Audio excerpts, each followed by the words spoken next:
appeared to be fireworks and other bomb-making materials.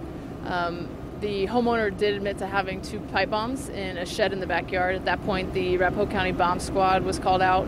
They arrived on scene, retrieved those pipe bombs, and did detonate those on their range. So where we're at in this stage is it's a joint investigation at this point between Aurora Police Department and the Aurora Fire Department. We have Arapahoe County Bomb Squad out on the scene as well as the ATF here to assist.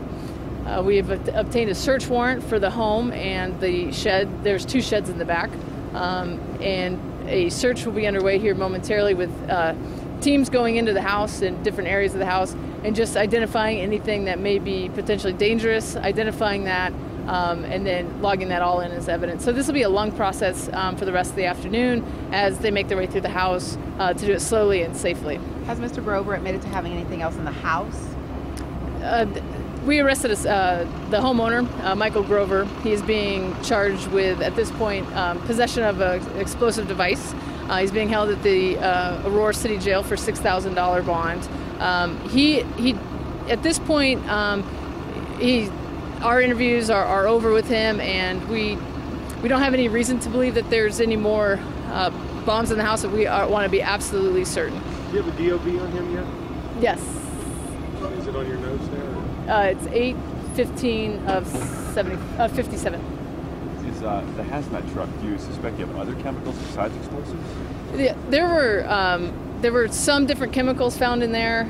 We want to just be sure, as we weren't in there for a very long time, so we just want to make sure that as we get inside, anything that we see, we have the right people here to make those identifications and make it safe. Has he said why he's made those pipe bombs? No, as far as his motivation for making these homemade explosives or having any of these materials in his house is not clear to us. Obviously, that is a question that we're interested in asking Mr. Grover, but at this time we do not have any motivation.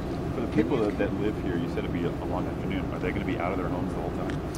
Yes, until we can deem the house safe and therefore the neighboring house is safe to be in, we will keep those people out of their homes.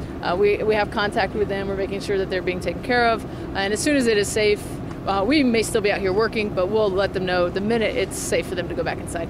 How would you characterize these explosives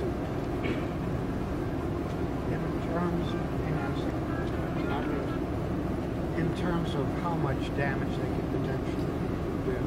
It is my understanding from the bomb techs that dealt with these 2 pipe bombs that they were pretty powerful devices. And I even asked what would have happened inside the house if they would have went off, and it could have possibly totally demolished the suspect's house and maybe caused some damage to some neighboring houses, not to mention injury to death to the residents inside that home. So very powerful devices. And other materials to make those similar type of devices, as far as the indications from your folks are so far? Yeah, there's other materials that put together with the right things could make explosives. There were also illegal fireworks, which obviously in the city all fireworks are illegal. So just some random things that were found in there that are obviously concerning. We need to make sure that we get those out in the safest possible way. Any indication, I mean, it's probably too early to tell misdemeanor-wise, but neighbors say there were fireworks set off here on a regular basis around this home, all week almost. At least that's what some of them said. I don't know what kind of history Mr. Grover has, if any, within the city of Aurora. What I can tell you is fireworks are illegal, so if we were to catch him, he would be given a municipal summons, which is a misdemeanor. At this point, again, he is facing a felony charge of possession of explosive device. Did fireworks start the fire? How did the fire in the basement start? That part is still under investigation. As soon as we're in there and it's safe, the fire investigators, arson investigators will be able to get a better handle on what exactly caused that fire. You said that he admitted to having devices, but they discovered something prior to him admitting to having something during the essence of fighting the fire. Is that correct? That's correct. Aurora fire personnel were inside, obviously fighting this fire. Saw some suspicious things not only in the basement, which is where the fire was located, but also upstairs. And that's when they went out to talk to Mr. Grover and kind of find out more. And that's when he volunteered information. You talked a little bit about his motivation. Do you know if he found any evidence that he was threatening anyone or intended to threaten anyone? At this point, we don't believe that there were any any targets. And, you know, of course, this investigation is ongoing. It is very early in the investigation, so that could change. But at this point, there was nothing early on in this investigation to indicate that there were any named targets or anything like that. Sergeant, you may have addressed this, but were there legal or illegal firearms which would certainly add to the danger if there were explosive devices? Were there firearms in the home as well they discovered?